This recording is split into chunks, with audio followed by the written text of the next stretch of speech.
Good morning. You're welcome to one of the favorite sport program on TV, Plus Sport.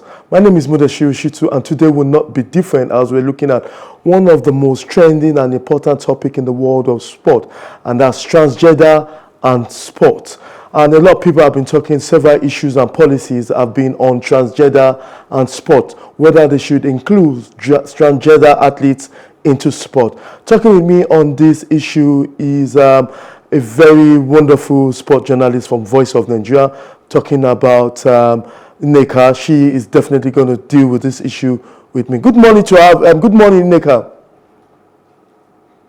Good morning, Muda. It's good to be on the program today. Yeah, thank you very much. Let's not go straight to the issue. A lot of people will be wondering why this topic is trending right now. The World Athletics has introduced a new policy to make sure that they have a new procedure in allowing transgender athletes to participate in athletics and other sport. Though we know sport like rugby and sport like the World Governing Body in swimming, FINA, has categorically banned transgender athletes from participating. What's your opinion on this issue, that inclusion of transgender into sports?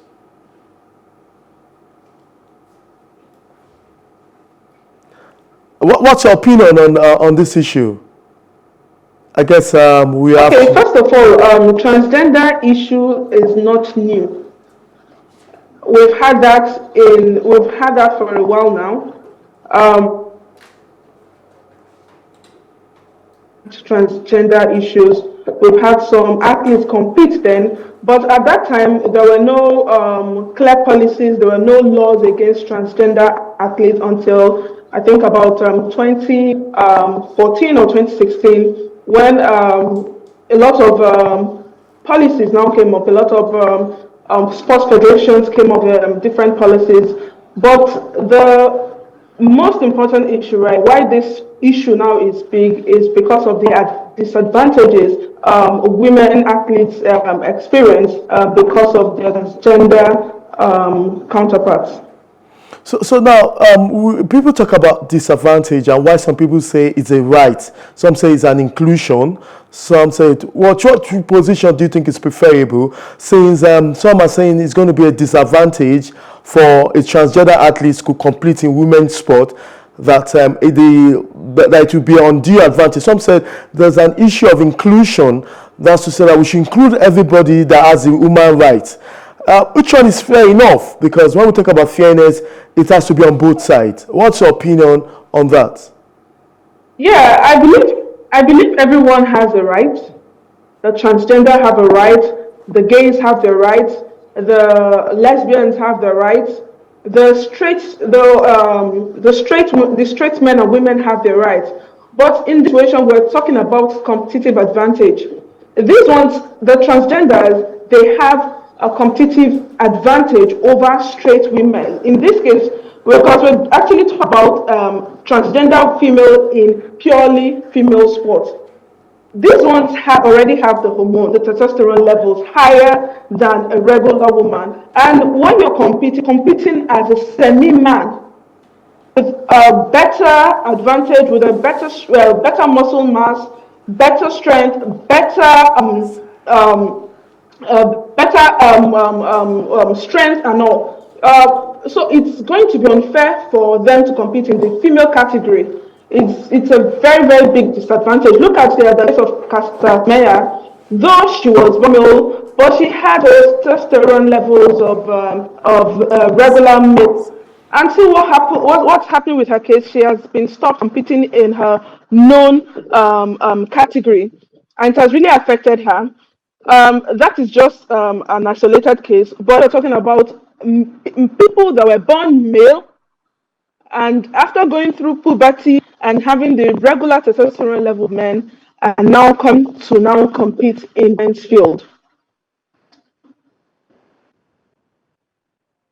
Muda. Advocating that there should be a special category for transgender athletes. That's to say that they should be competing on their own separate space as transgender athletes, that they should not get themselves involved in, let me not borrow the word, straight women and men in that. Do you think that is discrimination, or that should definitely be the best approach? Yeah, yeah, like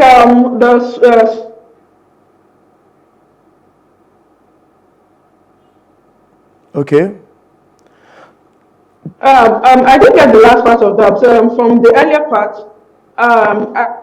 like I was saying, the FINAD, the body in charge of women worldwide, last year decided that initially they allowed transgender, but later they decided that it wasn't fair to other women. So I think they started thinking of ways to get a new category, a new discipline for transgender people. And I think that's only fair because normally we have, there are places where you go to and you have transgender bathrooms. So it is only fair that they have a transgender category or discipline. Because they have that advantage over women, cannot compete as well as men. I think it's only fair to get to that middle ground and give them a discipline in transgender sports. Okay, now it's interesting also to let our listener know, and I want you to just tell us perhaps that the transgender athletes might definitely be winning this race. The president of World Athletics, talking about Lord Cole, said that the feedback mechanism of the World Athletics is trying to make sure introduce a policy that there might be inclusion of transgender athletes. Do you think at the end of the day, the transgender athletes or that community might end up winning the cases as regards to allowing them into sport or not? Because the feedback mechanism the World Athletics is getting is so large that they might be considering allowing them to participate in athletics, but they have to ensure that they reduce the testosterone and the hormones in them so that they'll be eligible to be part of it. Is that a good idea? Okay, I think with that case, it's not clear cut. If I have to say, it's not a straight. It's not it's a decision whether it's white or black. There's always a gray area in that. The world is evolving. There was a time that gay or lesbian marriage wasn't permitted. Now it is permitted in most parts of the world. So I believe that they will get to a point that we will get to see transgender participate as normal athletes. But my issue will be to disadvantaged regular women athletes. Let women, because a lot of times, okay, look at this swimmer in US, Leah Thomas. Okay. Leah Thomas. She started participating in men's swimming, but she wasn't good enough. Okay. Then the moment she transitioned to women athletes and became a transgender athlete, she started claiming all the awards in swimming in the USA. You understand? Right now she has the title for highest title for US National College Swimming. And that's after she transitions. She's competing against people that are women. And if you look at it, she's very tall.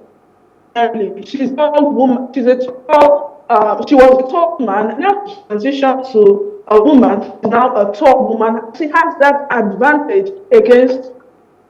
She has that advantage over regular swimmers. So these people tend to have a higher advantage against women. When they were not doing so well in the field, when they were men, now they are women and competing with men that don't have the same testosterone level as they have. They do far better. Okay, another example is the British cyclist Emily Bridges. When she was competing with men, her best record was 43 out of 45 cyclists. Even the governing body of cycling in Britain stopped from competing. I'm sure if she had competed, if she had competed with men, she would have excelled. So this is what we're talking about. When these people win in women events, they stop other women from having the opportunity to make a mark in that sport. Okay. That is my issue. about this. Okay. So Now, going back to testosterone levels. okay. Yeah. Okay. Yeah, I just want Yeah, to go come ahead. to. Okay. I just want to ask you, what you've explained so far, do you think, are you categorizing that as a cheat or undue advantage or a right of inclusion? Because there's a tiny line between your right and undue advantage. I think it's a cheat. Okay. You think it's a Yeah, in cheat? my opinion, I think it's a cheat. Although it is yet to be seen what happens when men transition to Female. when women rather transition to male sports. I have records for that. I haven't seen one happen to tell if they have an advantage or they do not. But I'm talking about women's sports in this case, men that transition to women and compete. So I believe greatly that it is a cheat. It feels like if you're not strong enough to compete in men's category, then the simple solution is to transition men to being a woman and compete in the women's category and win the medals. That's what I think. That's my opinion. Okay. What's the Anulika? But let's not come a bit on the future of this sport. We have several sport ongoing right now across the globe. Do you think this will happen in Africa? What let's use Nigeria as an example. The right of the people with transgender. Do you think Nigerians or Africans will accept the transition, knowing that there might be a lot of issues, gray areas that we need to address? When will this happen? When will the people with transgender have the right to participate in sport in the country, and there will never be any stigma? Are you there, Nulika? Nigeria still has a long way to go. Yeah, Nigeria still has a long way to go. What about South Africa? South Africa, they're more likely to get to that level before Nigeria. Has still not accepted gay and lesbian relationships. They have still not recognized them. So when they recognize them, first of all, before you start thinking transgender, you understand? Okay. And from then on, the next stage is to now include them. It's for them to now be inclusive in every day of life, in sports, in every facet of the society. So if we have a long way to go, for the fact that Nigeria has not started accepting gay and lesbian rights, then it is a very, very long road ahead for Nigeria. So I don't think it is a topic for Nigeria, but instead a topic for the larger Africa, like other parts of Africa, South Africa, and maybe Kenya. There are some countries that have accepted gay rights, but Nigeria has not accepted. So it's still we're still a far cry from that topic now. So now this topic will continue trending. Now let's take our mind back to Caster Semenya. Caster Semenya was asked by the World Athletics to go for shorter distance or a very longer distance instead of the 800 meters she's known for. Now with this policy in place, that you have to reduce, if the policy indicates that you have to reduce your testosterone, you have to reduce your hormones to a particular percentage before you compete, is that fair enough, and would that take away the theory of undue advantage?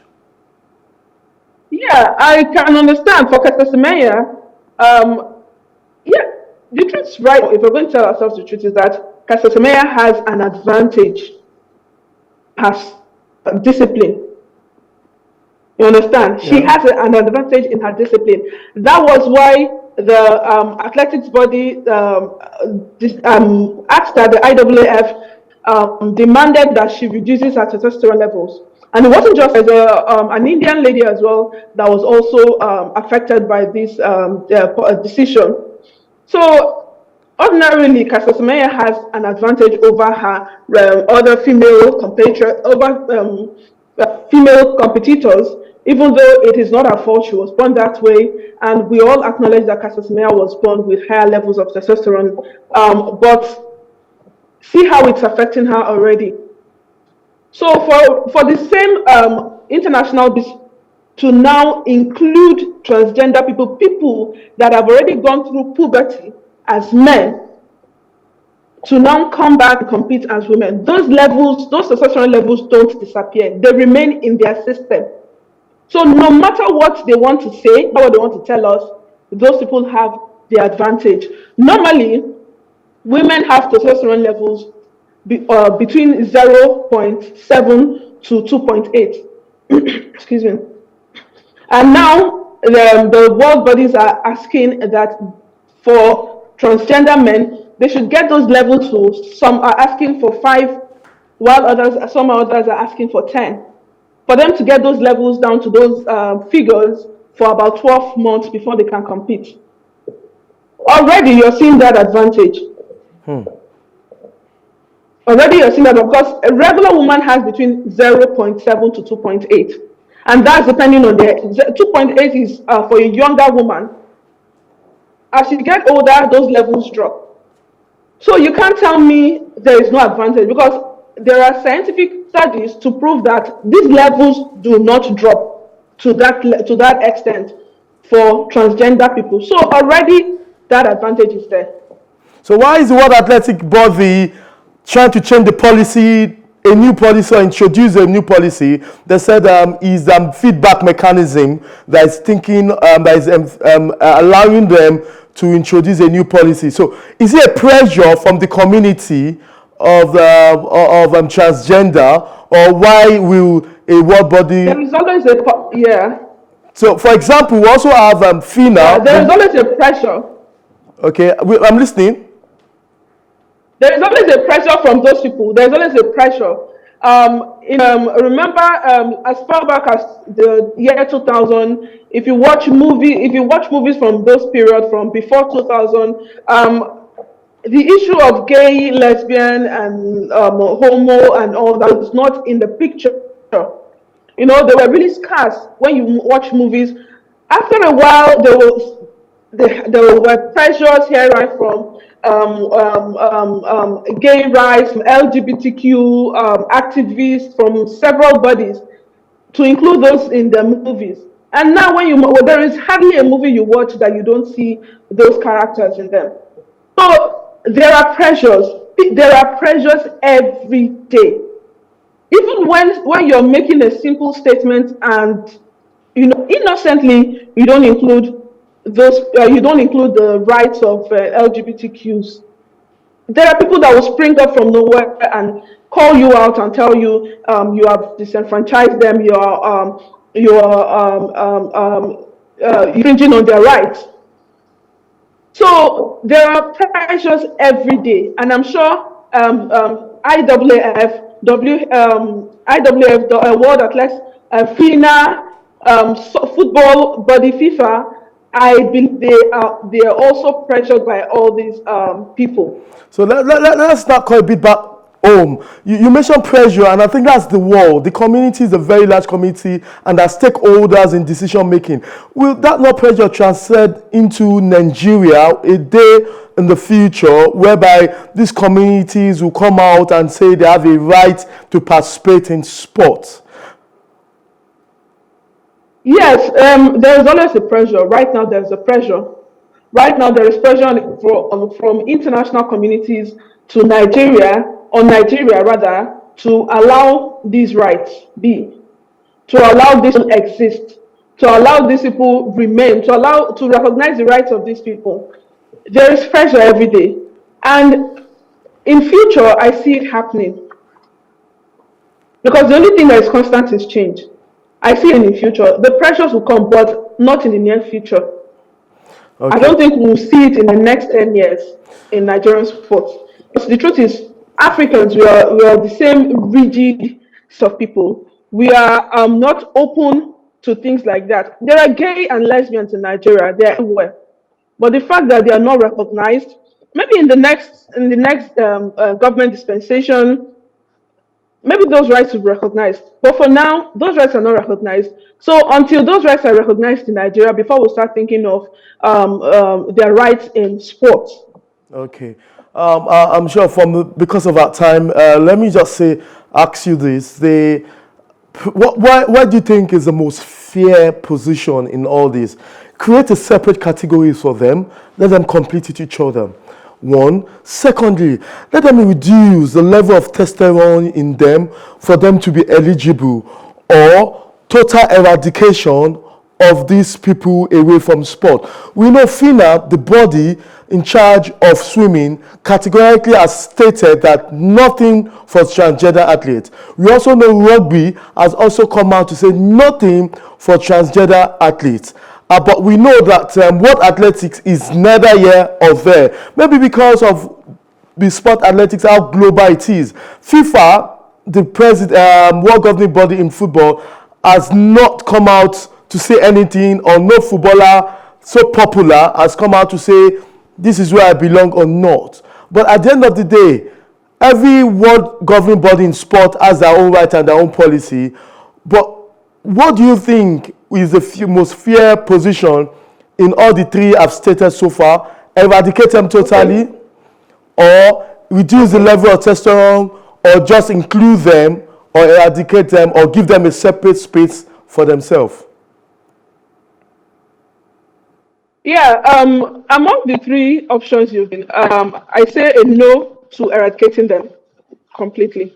It is not fair to them. It's not fair to them. But my option would be create a discipline for them.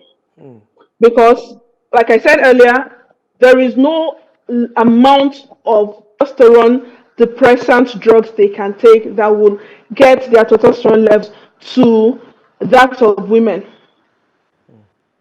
There is no that we have not that happen. So I believe the only option would be to create a discipline for them. For records purposes, there's a transgender player, a footballer in Canada. She helped Canada win the Olympic gold medal at the Tokyo 2020 Games. Their name is Queen because she is non-binary and a transgender. Okay. So you don't address them as her or he. It's they or their. So there is one. So FIFA does not have any policy against transgender athletes. If not, they would not be at the Olympic Games. So for that, there are gay players, footballers that have come out as gay, and they're allowed to play. Okay. Nothing has stopped them. In fact, this is not the talk about gay though, but FIFA has not stopped footballers playing as gay or lesbians. Even the team captain for USA men's team. Yes. She's gay. She's a lesbian. Yeah. So FIFA has not stopped them, and FIFA has also not stopped transgenders from playing because Queen played with Canada at Tokyo 2020 Games football event. So FIFA is out of the question now. So the issue now is FINA, the body for swimming, rugby, rugby football body, and maybe some little federations here and there. And I think there's a decision now that every federation should decide what they want to do.